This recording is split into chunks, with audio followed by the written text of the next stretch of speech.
I'm Russ, I'm Will. and today we're talking SCHMIDT about the Umbrella Corporation. Resident Evil. Thanks for checking out Talking SCHMIDT, where we discuss different ways marketing technology is portrayed in different forms of media. And today we're talking about the 2002 film Resident Evil.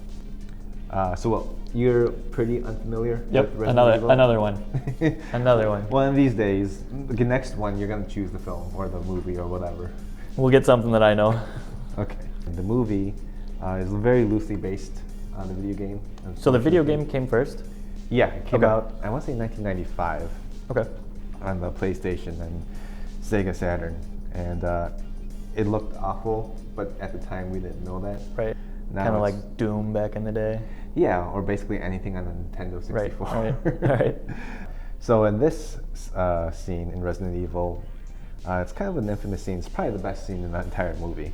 So after this, you don't have to watch that. I've seen what I need to see. The main character, played by Mila Jovovich. I think I'm pronouncing that correctly. Do you know Mila Jovovich? Sure. Fifth Element? Sounds familiar. Okay. Sounds familiar. Okay, Fifth Element you do need to watch. Okay. I highly recommend Fifth Element.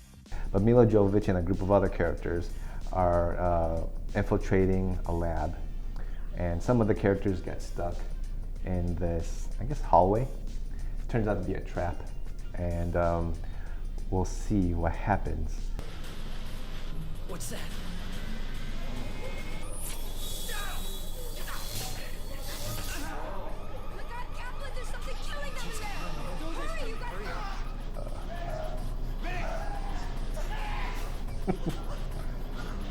I also don't understand why the cut comes from the back. From the back when it started in the front, right?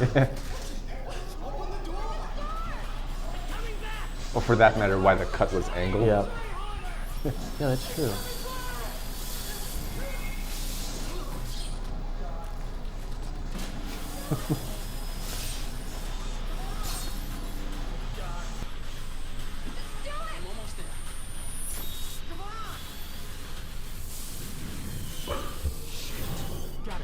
This is probably a really good time to talk about laser safety. Yes. I think to start off, we'll talk about the different classifications for lasers. So generally, there are 4 different classes. Class 1 are your safest lasers.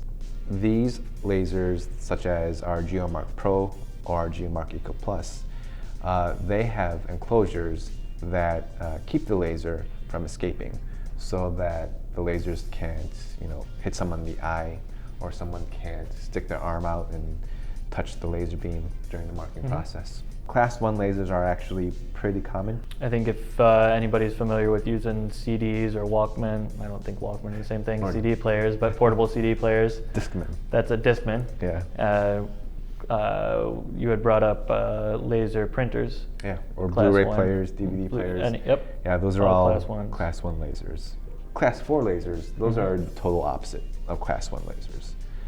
Class 4 lasers have lasers that are powerful, and they're also in an open environment. That is, there's no enclosure. So there's nothing between you and the laser. In my opinion, what we just saw, technically a Class 4 laser. Typically, you can't walk into a laser. Right. Like this whole thing. It doesn't get any more open environment than this. Maybe they could classify it as a Class 1 since both doors shut and it's enclosed. That's true. So maybe we could get it there, but that's taking some liberties. That's how you get around an OSHA visit. Technically, we do close the doors. So let's say you are operating a Class 4 laser. What are some of the safety tips that you need to make sure you follow while operating? Well, first, very first, like you had already brought up, don't touch the laser. Don't put your hand anywhere where, even if you can't see the laser, don't put your hand anywhere near it. Anywhere near the laser source, anywhere near the part that you're marking. And then secondly? Safety glasses, biggest thing, safety glasses. There are some safety goggles that can block multiple wavelengths, but many only block out one. So make sure you buy the right type of safety goggle. And Russer, what are those different kinds of laser wavelengths? I'm glad you asked. Well, there are many different kinds.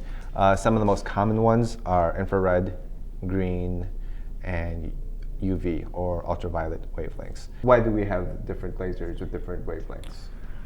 Different materials. Different wavelengths will do better on different materials. So as you said, infrared. That seems to be what are most popular is fiber infrared.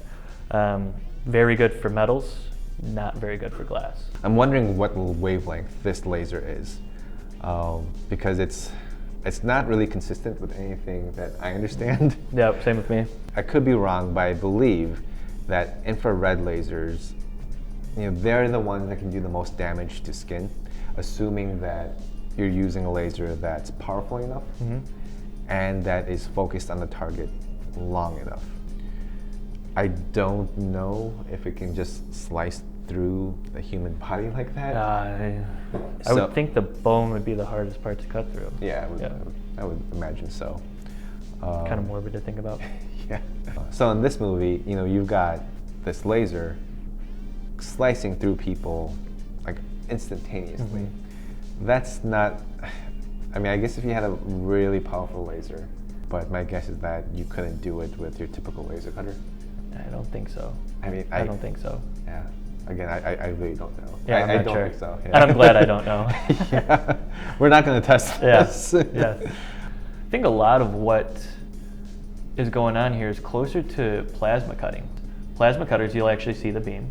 You will actually see they're created by gas, as opposed to lasers, which are light amplification. And plasma cutting is going to be very strong. It's going to be very fast. Plasma cutting may be able to burn through the skin, like you're showing in these videos. Okay. You can reach plasma up to, I believe it's 40,000 degrees Fahrenheit. So extremely high heat. All right. So I got a question for you. I didn't prep you for this. Okay. You're in that room. Yep. How do you prevent those lasers from slicing you up to tiny pieces for a Will sandwich? You were almost a Jill sandwich. I drop to my knees and pray. So I don't think this would work. I think you're screwed. No matter Right. what. Okay. But I would get as close to the sides as possible, any side. Yeah. Because Okay. my guess is that if it is a laser, it's got a focal range. Right. And it's probably designed for the focal range to be, or the focal point to be in the middle. That's a very good point. So if the focal range is a foot, and it's a 5-foot room, Right. if you go to the sides, maybe you get sunburned. That's thinking. All right, well that's it for this episode of Talking SCHMIDT. Thanks again for watching. As you know, we're trying to get to 1,000 subscribers. Where are we at? We're at like 920. Okay. Maybe a little bit less. So yeah, if you haven't already, please hit subscribe. And also, again, let us know what other movies and TV shows and video games you'd like us to talk about in future episodes of Talking SCHMIDT.